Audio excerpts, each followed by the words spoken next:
The Washington Commanders today introduced their new offensive coordinator, Kliff Kingsbury, as well as their new defensive coordinator in Joe Whitt Jr. And to say that there was excitement in the building is an understatement. Both these gentlemen spoke very highly of Dan Quinn, their new head coach who brought them in, but they talked about culture and the things that they want to do here in Washington. We'll start on the defensive side with Joe Whitt Jr., who was really impressive. I mean, he talked about the style of play that he wants his defense to play with, and this is what he had to say. Like Dan said, it's more about the play style than anything else, okay? We're going to get that right first, and one thing that we're going to do, we're going to be a run and hit defense, all right? We're going to run, and I just told this to our staff, the defensive staff, we had our first staff meeting. The way that we live is not for everybody, okay? It's not, all right? Because we're going to run and put our bodies on people in a violent manner, all right? And so we're going to get that play style right first. Right? And then the structure of what we do doesn't really matter. You know, 3-4-4-3. Everybody really plays the same coverages to some point. All right. The structure doesn't matter to me. The main thing that matters to me is, are we going to be arriving violently? All right, and we're going to turn the ball over. Right? We're going to make sure we disrupt these quarterbacks.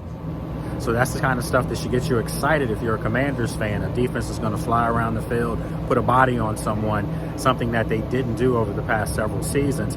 The other thing that stood out to me about Whitt was him talking about how he wants to be able to get his guys from a consistency standpoint to know where he stands. He said he's going to come in and leave at the same time every day. He said because if he sees coaches that are staying later after, you know, if you have some losing streaks, it's kind of like telling the players that they cheated them, that they should have been doing that all along. He said, so there's a consistency aspect to how he's going to approach the game and how he's going to coach his players. He went on to mention young players like Emmanuel Forbes Jr., who kind of struggled last year as a rookie, as well as Quan Martin, who did come on strong at the end of the year. He said that both those young players were guys that he had his eye on when he was in Dallas, when they were grading prospects coming out of the draft. And he said that he feels like they're talented and that they just have to be coached. He said, if you're not relating to the players and if you're not getting guys to understand what they are supposed to do during practice, he said, you're cheating them. He said, and that means you're not a good coach. He said, so communication's key. These are all things that it appeared were not happening with a lot of these players last year. So I think Joe Whitt Jr. is a guy that's already ahead of the curve as far as I'm concerned. He really won over our media room today with some great conversation.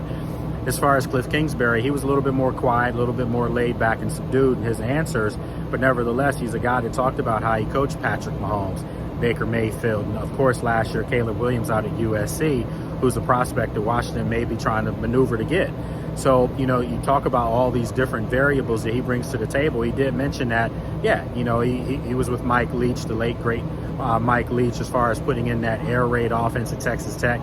He said, but they're not using that air raid offense now. He doesn't even use that term. He said that they're going to put together something, and it was something eerily similar to what Joe Whitt said. They're going to put together Commanders offenses and defenses. So they're not going to, you know, name it anything else. It's just going to be what they put together. And he said his offensive staff that they put together, he said it was a collective unit, and it was by design to get different mindsets and different ideas that they can put together and mold one product together. So it was interesting today, folks, to say the least. I've been doing this for a long time, and I've heard different coaches come in, different offensive coordinators. Some of them win you over instantly, some of them don't. But I think today it was about football, and it seemed to me like this staff is about football 24/7, and it's going to be young, it's going to be innovative, it's going to be a lot of different ideas molded to one. So it's going to be interesting to see how the Commanders and everything comes about with this new group. But today was a success, I would say, by and large. Naturally, we have the combines coming up in a couple weeks. Then you have the draft coming up a month after that.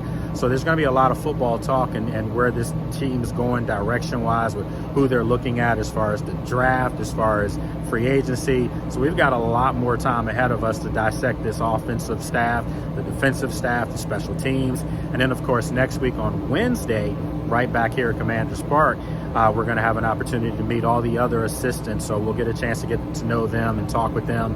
And, of course, I'll be bringing you all that information. So appreciate your time as always. Have a good one.